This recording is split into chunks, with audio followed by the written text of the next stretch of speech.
A century and 3 decades in the past, the world beheld the inaugural manifestation of a silent night, an event etching its indelible mark upon the pages of history. Ensnared within the tumultuous vortex of warfare, humanity faced an unremitting torrent of casualties, casting an austere pallor over existence. A prevailing despondency gripped the populace, gradually eclipsing optimism. In response to the unrelenting tide of death and devastation, the paramount martial authorities of the Murim realm convened to form the formidable Central Heavenly Alliance. This alliance resolved to establish a sect expressly designed to extricate the world from the abyss of despair and annihilation, seeking to reinstate order amidst the prevailing chaos. With meticulous consideration, the Central Heavenly Alliance selected Baek Jinhu, lauded as one of the world's premier martial artists, to quell the pervasive chaos enveloping the globe. Assuming leadership, Baek Jinhu became the inaugural head of the potent Northern Heavenly Sect, the paramount clan resulting from this strategic decision. The Central Heavenly Alliance, in founding this sect, unanimously committed to providing unwavering support to the Northern Heavenly Sect. Through the creation of countless martial techniques and spiritual elixirs, the Northern Heavenly Sect burgeoned in power, effectively thwarting the encroachment of the Silent Night. As time elapsed, the mantle of leadership passed to the second-generation sect leader, Nam Munsan, and subsequently to the third-generation leader, Yu Kuan-yun. The Northern Heavenly Sect ascended to eminence, earning profound respect and attracting thousands of distinguished martial artists to congregate at its hallowed grounds. The narrative transitions to the martial forces of the Northern Heavenly Sect, positioned adjacent to their adversaries, both factions poised for imminent conflict on the battlefield. The individual acclaimed as the Great Wall of the North, assuming the role of the fourth-generation leader of the sect, none other than Jin Quanho.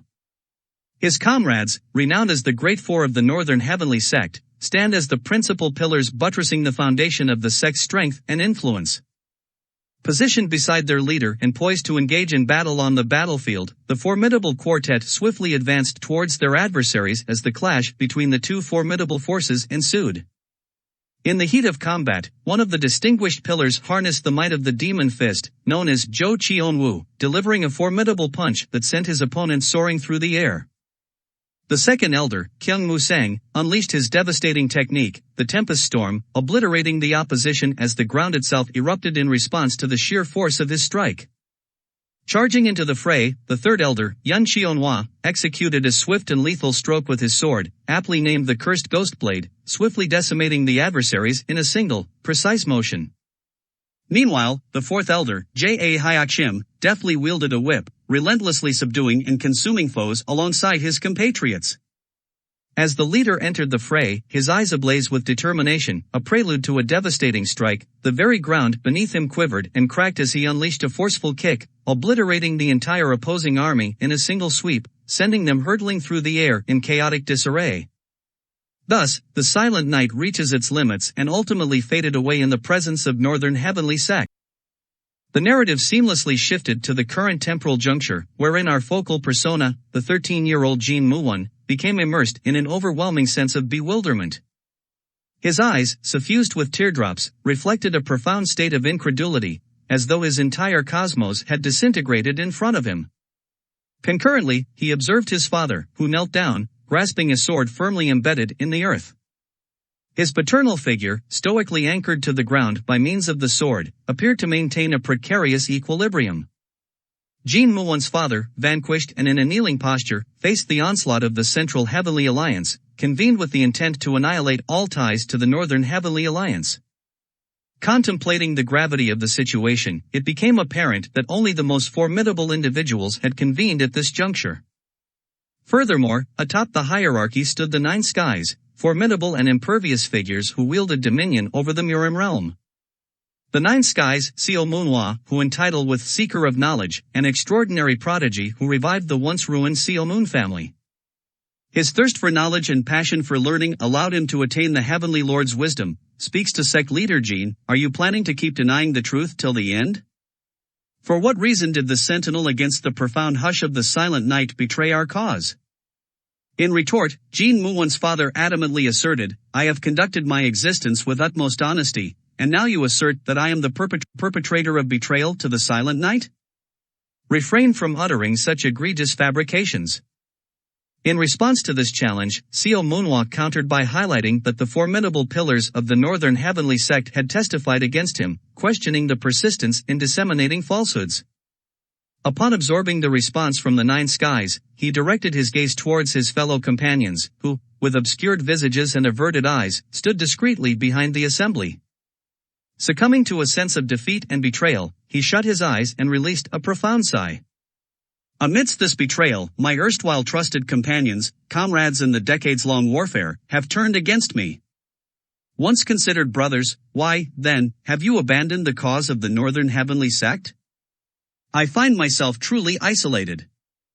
Gazing upon his son, who remained in a state of shock, absorbing the unfolding events, Jin Muwan's father reflected upon the circumstances. He arrived at the realization that collectively, they had opted for malevolent collaboration and conspired against him. Recognizing the futility of attempting to extricate himself from the predicament, he acknowledged that any endeavor to resist would be vehemently thwarted by their concerted efforts. He unleashed his internal forces, causing the ground to tremor and sending ripples throughout the entire arena. In a gesture of acknowledgement, he yielded to the authority, expressing his readiness to abide by your commands. The sheer potency of his display left even Nine Skies in a state of astonishment, contemplating how the Northern Heavenly Sect, in contending with the challenges posed by the enigmatic Silent Knight, had emerged as an overpowering impediment to our dominion over the Murim world. The leader of the Northern Heavenly Sect proclaimed emphatically that effective immediately, the Northern Heavenly Sect would undergo dissolution. Disciples associated with the Northern Heavenly Sect were instructed to depart and seek a new abode. This would constitute the final directive issued by Jin Quanho in his capacity as the leader of the Northern Heavenly Sect. In an earnest plea, his father beseeched Nine Skies, recounting the adversity faced by his son, who, having lost his mother in his formative years, grew up in solitude amid the desolate expanses of the northern territories. He implored Nine Skies to vow that no harm would befall the young one under his protection. Nevertheless, Nine Skies harbored a desire to terminate the lineage of the Northern Heavenly Sect's leader. However, witnessing the profound anguish and despair that gripped the members of the Northern Heavenly Sect as they wept and despaired over their leader's demise, Nine Skies reluctantly acceded to the pledge of refraining from causing harm to the leader's son. The contemplation of the dire repercussions stemming from disregarding the final wish of the Northern Heavenly Leader weighed heavily on his considerations. Subsequently, the progenitor of our central character elevated the sword, uttering his son's name, Muwan, signifying his preparedness to terminate his own existence with his own hands. His son observed the solemn act with intense scrutiny. Subsequently, his father implored forgiveness from his son. Witnessing his father's plea, the son's eyes welled with tears, and he swiftly surged toward his father. In an instant, the father impaled himself with his imposing sword, leaving his son behind in the wake of the poignant act. The progeny tightly gripped his father's tormented and grief-stricken arm, the paternal figure now motionless, a sword embedded in his lifeless form. Consequently, Jin Quanho, the fourth-generation leader of the sect, succumbed to the treacherous machinations of those in his midst. As a result, the enduring legacy of the Northern Heavenly Sect, resiliently upheld for 4 successive generations, has been brought to an end. 3 years had elapsed since the demise of his father when the protagonist, rousing from his somber state, found himself surrounded by a group of individuals. Firmly bound with ropes and suspended from a wooden plank, the protagonist faced the looming presence of these ominous figures. The leader of the group, a menacing figure, greeted the protagonist with a cynical smile and remarked, "So, you've finally regained consciousness." In response to the protagonist's inquiry about their intentions, the leader, Zhang Peisan, regarded him with disdain and said, "Look at this insolent wretch. I initially underestimated his resilience, but it appears he possesses a more formidable nature than I anticipated. Regardless of how the other group treated you, I, Zhang Peisan, am not known for my benevolence. The mere fact that we're condemned to spend the next 3 years in this predicament because of a juvenile like you has already fueled my displeasure." Fixing our main character with a penetrating gaze, the goon leader demanded information on the whereabouts of concealed weapons and martial techniques, threatening dire consequences unless compliance was immediate, allowing them to return to the mainland unimpeded. Upon divulging the underworld's intricacies, our protagonist erupted into laughter. The countenances of the goons shifted from confidence to confusion, prompting them to question whether the youth was naive or attempting to deceive them. Angrily, the leader admonished the young one, asserting that he seemed oblivious to the gravity of the situation. He elaborated, suggesting that a simpler resolution for them would be to cast the youth into the wilderness, letting the wolves dispose of him. Such a course of action, he contended, would spare them the burden of enduring the next 3 years in their current predicament. Amid laughter, our protagonist responded, "Do you genuinely believe you can execute such a plan?" This retort incensed the goon leader, who redirected his attention to a subordinate, signaling the understanding of his intent. Subsequently, the subordinate severed the protagonist's finger, causing a torrent of blood to flow, eliciting agonizing cries from our main character. In the throes of pain, our protagonist reminded the goon, "Have you conveniently forgotten the covenant forged between my father and the Heavenly Alliance?" Despite the intense pain, the protagonist fixed the goons with a penetrating gaze, tears welling in his eyes.